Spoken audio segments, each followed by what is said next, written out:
नमस्कार दोस्तों, स्वागत है आपका रामोद मैथ्स क्लासेस ऑनलाइन चैनल पर। उम्मीद है आप सबकी तैयारी आगामी कुछ दिनों में होने वाली सेकंड ग्रेड भर्ती परीक्षा की बहुत अच्छे से चल रही होगी।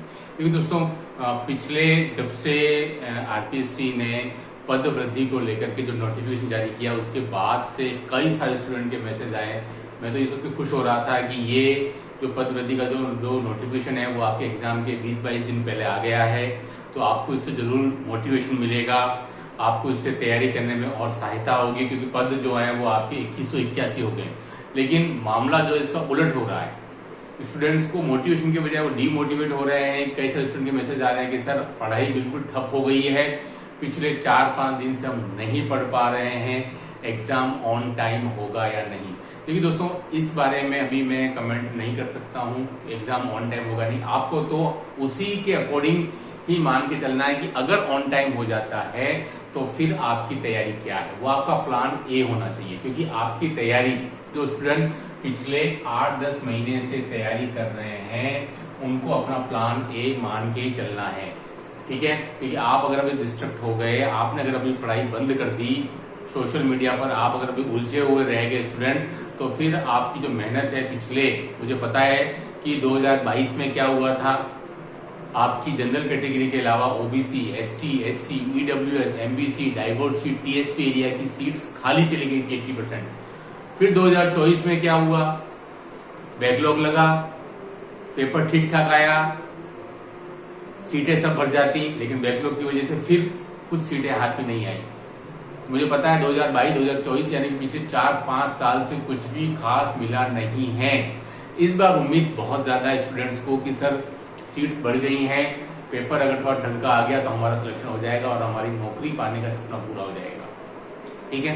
तो वो बात अभी मैं नहीं कह सकता हूं कि क्या होगा आगे, लेकिन ये जरूर कह सकता हूं कि आप जो भी तैयारी कर रहे हैं उसको आप बीच में ब्रेक न लगाने, ब्रेक मत लगाइए उसको। आप अपना ध्यान इधर उधर अगर लगा देंगे तो आपकी जो तैयारी है उस पर डेफिनेटली असर पड़ेगा। तो इसमें देखिए, मैथ्स का मतलब है टोटल आपका एक जगह पे फोकस होना बहुत जरूरी है, अदरवाइज आप अपनी तैयारी अच्छे से नहीं कर पाएंगे। फोकस, आपकी सीटिंग होनी बहुत जरूरी है, आपका माइंड डिस्ट्रक्ट रहेगा, होगा कि नहीं होगा एग्जाम, उस चक्कर में मुझे पता है कि स्टूडेंट के मैसेज आ रहे हैं लगातार, डेली कम से कम 12-15 मैसेज आ जाते हैं पिछले 5-7 दिन से कि सर क्या होने वाला है आगे, ठीक है। लेकिन मैं तो आपको यही बोलूंगा, जो भविष्य में है वो अलग बात है, वो तो मैं नहीं जानता हूँ, लेकिन अभी जो परिस्थितियां उसके अकॉर्डिंग आपकी पढ़ाई विराम नहीं लगना चाहिए, वो रेगुलर कंटिन्यू चलनी चाहिए। क्योंकि ये लास्ट के 15-20 दिन काफी इंपॉर्टेंट रहते हैं आपकी तैयारी के लिए। ये हालांकि भले कंटेंट वाइज इसमें आप बहुत ज्यादा, अगर आप सोचते हैं कि मैं ये पढ़ लूंगा तो वहां जाके परफॉर्म कर पाऊंगा, ऐसा मैं नहीं सोचता हूँ। कंटेंट वाइज तो जो आपने पढ़ लिया है पिछले 6-8 महीने में वही आपको भी याद रहेगा, पेपर सामने आएगा तो चीजें रिकॉल होनी शुरू हो जाती है बैक ऑफ द माइंड से।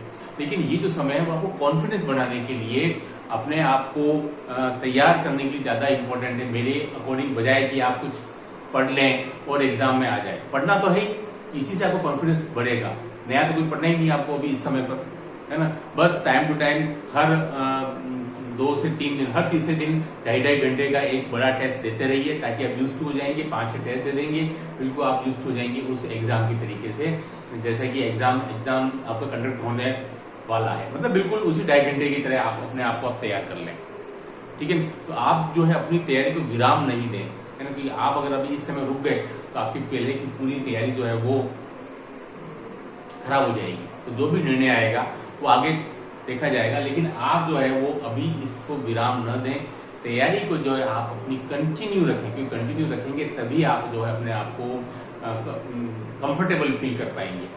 कि कुछ भी अगर अप्स एंड डाउन होते हैं तो फिर आपकी दिक्कत आएगी। आपकी जो तैयारी जो इतने समय से चल रही है, कई स्टूडेंट को जानता हूँ पिछले 3-3, 4-4 साल से लगे हुए, 22 के बाद 26 आ गया उनका, और 18 के बाद सीधे 22 से विज्ञप्ति आई थी, यानी कुछ खास मिला नहीं है पिछले 8 सालों में मैथ्स के स्टूडेंट। 2018 के बाद 22 में विज्ञप्ति आई, 4 साल बाद कोरोना बीच में आ गया, पेपर ढंग का नहीं आया, खराब हो गया, 24 में बैकलॉग आ गया, अब 26 आया।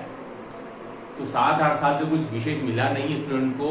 स्टूडेंट 3-4 साल से लगातार तैयारी कर रहे हैं वो, ठीक है। तो आप उसको भी ब्रेक ना करने दें, लगातार मेहनत करते रहें, तैयारी करते रहें, जो होगा वो देखा जाएगा। सभी के साथ में समान व्यवहार होगा, ऐसा तो नहीं है कि आप ही के साथ में होगा, कुछ जो अप्स एंड डाउन होता है उसके अकॉर्डिंग आपको तैयार रहना है, क्योंकि आज की तारीख में कॉम्पिटिशन एग्जाम का पार्ट एंड पार्सल हो गया है कि आपको मेंटली भी उतना ही प्रिपेयर होना है हर परिस्थिति के लिए। आप तैयारी तो कर ही रहे हैं, लेकिन कुछ भी होता है ऊपर नीचे तो उसके लिए भी आपको अपने आप को प्रिपेयर रहना है। लेकिन वर्तमान फिलहाल एट अ टाइम आज की जो डिमांड है कि आप अपनी तैयारी रोकेंगे नहीं, लगातार तैयारी करते रहेंगे, फिर आगे जो होगा देखा जाएगा। लेकिन आप जो है अभी डिप्रेशन में ना चला जाए कि सर क्या होगा क्या नहीं होगा, फॉर्म खुलेंगे नहीं खुलेंगे, खुलेंगे तो क्या होगा, नहीं खुलेंगे तो क्या होगा। बट आपको अभी तैयारी अपनी रेगुलर करती जानी है, उसको आप ब्रेक मत कीजिए। वीडियो बनाने का उद्देश्य यही है कि आपने अगर ब्रेक कर दी गया तो अभी आपकी जो तैयारी जो आपको भी कॉन्फिडेंस देगी, बूस्ट देगी। अभी 20 दिन की जो आपकी तैयारी है, 15 दिन की, अब तो शायद अभी आपके 15-17 दिन ही रह गए, आज 29 तारीख तो हो गई है। लेकिन पिछले 4-5 दिन से जब से 25 तारीख को आया नोटिफिकेशन तब से यही चल रहा। मैं तो खुश था, लेकिन मुझे लग रहा है कि शायद उसका विपरीत असर स्टूडेंट पे ज्यादा दिखाई दे रहा है, लेकिन वो नहीं दिखना चाहिए। ये अप्स एंड डाउन तो चलते रहेंगे, आपको अपनी तैयारी कंटिन्यू रखनी, जो भी डिसीजन आएगा वो शिरोधार्य है, देखते हैं फिलहाल आगे क्या होता है। इस वीडियो में इतना ही। Do like, subscribe channel. Okay, thanks, धन्यवाद।